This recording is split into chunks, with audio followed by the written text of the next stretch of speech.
Le transhumanisme nous promet que l'homme pourra bientôt devenir éternel. Ce n'est plus un rêve, c'est simplement une question de temps. Les scientifiques ont même donné la date de naissance du premier éternel, 2045. C'est un mouvement protéiforme. Il a démarré aux États-Unis entre hippies et bidouilleurs informatiques rêvant d'un monde meilleur. Mais que veulent-ils vraiment? Quelles sont leurs valeurs? Où en sont-ils? Est-ce que ce sera pour tout le monde ou pour quelques hommes? Quels sont les arguments de leurs adversaires? Qui sont donc ces transhumanistes? C'est justement le titre de votre livre, Florence Pinault. Tout à fait. Un que sais-je pour ados qui fait le point sur ce sujet. Bonjour. Bonjour Jean-Jacques. Les transhumanistes. Avec les transhumanistes, j'ai eu envie de faire un point sur les ados, pour les ados, sur ce sujet, parce que c'est leur avenir.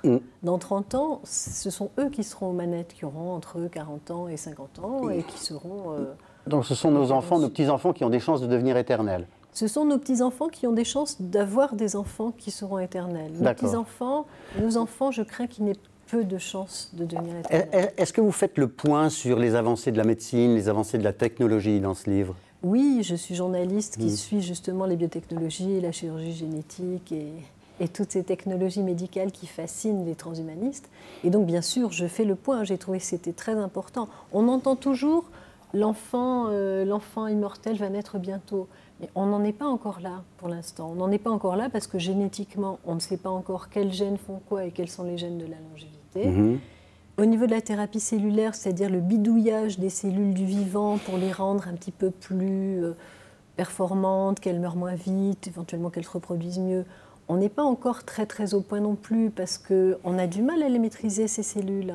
C'est très compliqué, la biologie, c'est beaucoup plus compliqué qu'on ne l'imaginait au début. Et du coup, on a eu plein d'annonces entre celles du Téléthon et celles des cellules souches qui allaient réparer notre foie abîmé par la cirrhose ou nos reins abîmés par des années de protéines. Aujourd'hui, on n'en est pas encore là. C'est pour ça que vous ne donnez pas votre avis personnel dans le livre. Mais en fait, je ne suis pas sûre... Il n'y a pas moyen de donner à l'heure actuelle. D'abord, il n'y a pas de moyen. Et puis, moi, je ne suis pas sûre d'avoir vraiment un avis personnel. C'est-à-dire je ne suis pas pour ou contre le transhumanisme. Le transhumanisme, c'est protéiforme, comme vous dites, il y a plusieurs mouvements. Je suis un peu technophile et fascinée par les progrès de la science. En même temps, j'ai bien conscience des risques. Et je trouve que c'est important d'avoir conscience des risques, puisque quand on manipule des humains génétiquement, comme c'est arrivé il n'y a pas très longtemps, quand on manipule des embryons, parce que manipuler un humain sur... ses yeux, sur ses bras pour essayer de guérir une maladie, c'est pas gênant, ça ne va pas changer l'humanité.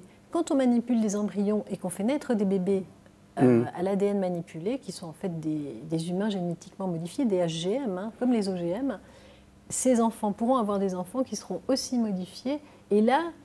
Oui, de modification en modification. Voilà, on ne sait pas très bien où on va. Si est-ce qu'entre deux, ce sera... ça, parce que ça peut aider aussi les avancées de la science. Oui, mais justement, les avancées de la science commencent par la médecine. En général, on a commencé à faire de la chirurgie génétique et des prothèses bioniques pour réparer des gens. On dirait que non seulement il y a ça, mais c'est aussi une sorte de philosophie maintenant, le transhumanisme.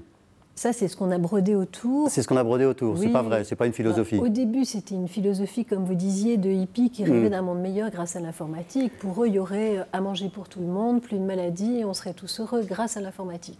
On a compris que c'était un petit peu plus compliqué que ça. Le centre du monde du transhumanisme, c'est toujours Palo Alto. Oui, c'est toujours Palo Alto, c'est vrai, parce que ce sont eux qui financent. Cela dit, les Américains n'ont pas l'habitude de financer des choses qui servent à rien. Mais en même temps, ils financent leurs rêves, là. Oui, si, ils financent un rêve, d'accord. Parce que, franchement, aujourd'hui, qu'est-ce qui marche pour améliorer la longévité? Alors, le dopage sanguin, oui. Se faire transfuser du sang de jeunes hommes et femmes de 20-25 ans, oui, effectivement, ça améliore les performances et il est possible que ça retarde la mort. Le problème avec la longévité, c'est qu'il va falloir attendre 30 ans pour savoir si ça marche. Oui. Voilà. Il y avait des études qui ont été faites sur la sous-alimentation. Oui, ça fait partie. Et ça, apparemment, ça a été testé et ça fonctionne. Ça fonctionne parce que ça fait baisser le métabolisme basal. Et donc, si on use moins notre estomac, notre foie, et ben, effectivement, il dure plus longtemps. Il va durer plus longtemps. Il est possible qu'il dure. Vous qui avez étudié le sujet, c'est quoi l'avenir? Est-ce qu'on est obligé d'aller vers cette... ce sera une obligation, c'est une autoroute, c'est la direction? Alors, est-ce que ça va ressembler à ça, par exemple, en termes de timing? 2045, numérisation de l'esprit humain. Je pense que on va vers ça, non pas parce que c'est obligé ou pas, mais parce que de toute manière, les manias de la Silicon Valley qui commencent à avoir 30-40 ans, ils ne trouvent pas ça rigolo. Ils pensent très sérieusement, oui. Et ils ont de l'argent, et ils peuvent payer des chercheurs et monter des labos privés, l'Université de la Singularité de Récupéral, etc., qui travaillent aujourd'hui sur la sénescence et sur le vieillissement. Ça ne se faisait pas avant. C'est assez récent que des médecins et des labos travaillent sur le vieillissement. Donc oui, on va vers ça parce que les gens qui ont de l'argent et qui n'ont pas envie de vieillir financent ça. Et c'est normal. Est-ce que c'est bien, est-ce que c'est mal? C'est difficile de répondre. Un monde dans lequel il n'y aurait que des vieux qui auraient l'air de jeunes et sans place pour des jeunes, ça j'en parle dans le bouquin, il faut quand même se poser la question, est-ce que ça serait bien un monde où on ne meurt plus? Ça fait un peu bizarre. On le saura dans quelques années. Peut-être. En attendant, merci beaucoup. Et quant à nous, on se retrouve demain. Merci.